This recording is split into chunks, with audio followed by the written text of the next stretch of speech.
இப்போ நண்பர்களே அனைவருக்கும் வணக்கம். தமிழகத்தில் விவசாய கடன் பயிர்க்கடன் தள்ளுபடியை குறித்து முதல்வர் விஜய் அவர்கள் வெளியிட்ட அந்த ஒரு மகிழ்ச்சியான செய்தியை இந்த ஒரு வீடியோவில் நம்ம பார்க்கலாம்.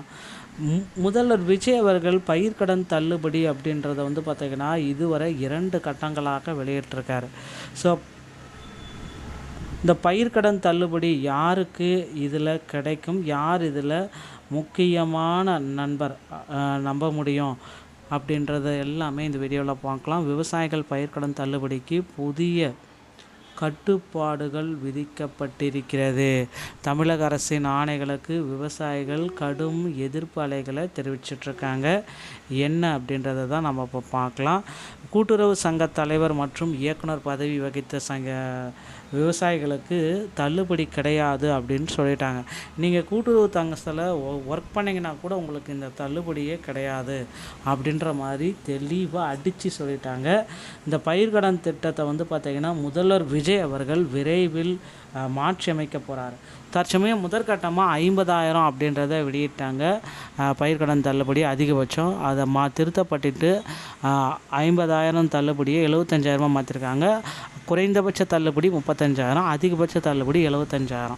ஓகேங்களா? இதை பேஸ் பண்ணி தாங்க 75,000 ரூபாய்க்கு நீங்கள் வாங்கியிருந்தீங்க அப்படின்னா கண்டிப்பாக பார்த்திங்கன்னா உங்களுக்கு 100% தள்ளுபடி கிடைக்கும். ஒருவேளை 75,000க்கு மேலே 80,000 அந்த மாதிரி வாங்கியிருந்தீங்க அப்படின்னா உங்களுக்கு தள்ளுபடி வெறும் 35,000 ரூபாய்க்கு போயிடுங்க.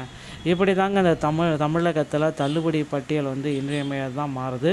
தள்ளுபடி பார்த்திங்கன்னா எல்லாருக்குமே கிடைக்குமா அப்படின்னு பார்த்திங்கன்னா எல்லாருக்கும் கிடையாது. சில நபர்களுக்கு மட்டும்தான். NPHH, PHH, AAY ஸோ இந்த வகையான ரேஷன் கார்டு வைத்திருக்கக்கூடிய நபர்களுக்கு மட்டும்தான் இந்த தள்ளுபடியை தமிழக அரசு உங்களுக்கு கொடுக்கலாம் அப்படின்ட்டு இருக்காங்க.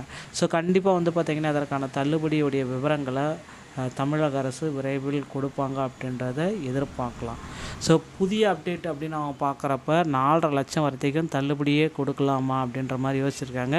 இதுவரை 5,900 கோடி நிதி ஒதுக்கீடு இதில் மேற்கொண்டிருக்காங்க. ஸோ இந்த நிதியை கொடுத்தா தான் அடுத்தடுத்து பார்த்திங்கன்னா தள்ளுபடி அப்படின்றத நம்மளால் நிறைவேற்ற முடியும் அப்படின்றது இவங்களுடைய கருத்தாக இருக்குங்க. ஸோ தமிழகத்தில் விவசாய கடன் தள்ளுபடியில் ஒரு பெரிய அப்டேட் நமக்கு கிடைக்கப்பட்டிருக்கு. ஸோ இந்த மாதிரி அடுத்தடுத்த தகவல்களை நீங்கள் தெரிஞ்சுக்கணும் அப்படின்னு நீங்கள் நினச்சிங்க அப்படின்னா நீங்கள் நம்முடைய சேனலை சப்ஸ்கிரைப் அண்ட் பெல்லை கிளிக் பண்ணி வச்சுக்கோங்க.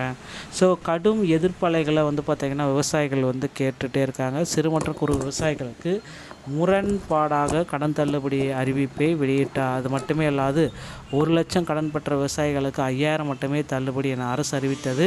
இது விவசாயிகள் மத்தியில் கடும் கொந்தளிப்பை ஏற்படுத்தியது. 5,000 கடன் தள்ளுபடி என்பது வீட்டிற்கு கூட உதவாது என விவசாயிகள் சங்கத்தின் குடும்பத்தினர் தெரிவித்து வருகின்றனர். தமிழ்நாடு முழுவதுமே இது நடக்குது. இதையடுத்து 75,000 ரூபாய் வரை கடன் தள்ளுபடி வேணும். அரசு பார்த்திங்கன்னா இதை உயர்த்தி அறிவித்துள்ளது. எனினும் தவேகா தேர்தலுக்கு முன்பு அறிவித்தபடி கூட்டுறவு சங்கங்களில் பெற்ற கடன் முழுவதையும் நிபந்தனையின்றி முழுமையாக தள்ளுபடி செய்ய வேண்டும் அப்படின்ற அறிவிச்சிட்டாங்க அப்படின்னு சொல்லிட்டாங்க. ஸோ தமிழகம் முழுவதுமே இதற்கான அப்டேட் போயிட்டுருக்கு. இப்போ பொறுத்திருந்து நாம் பார்க்கலாம். அடுத்தடுத்த தகவல்களை நீங்கள் தெரிஞ்சுக்கணும் அப்படின்னு நீங்கள் நினச்சிங்கன்னா நீங்கள் நம்முடைய சேனலை சப்ஸ்கிரைப் அண்ட் பெல்லை கிளிக் பண்ணி வச்சுக்கோங்க. மீண்டும் ஒரு நல்ல தகவலுடன் நான் உங்களை சந்திக்கிறேன். நன்றி, வணக்கம்.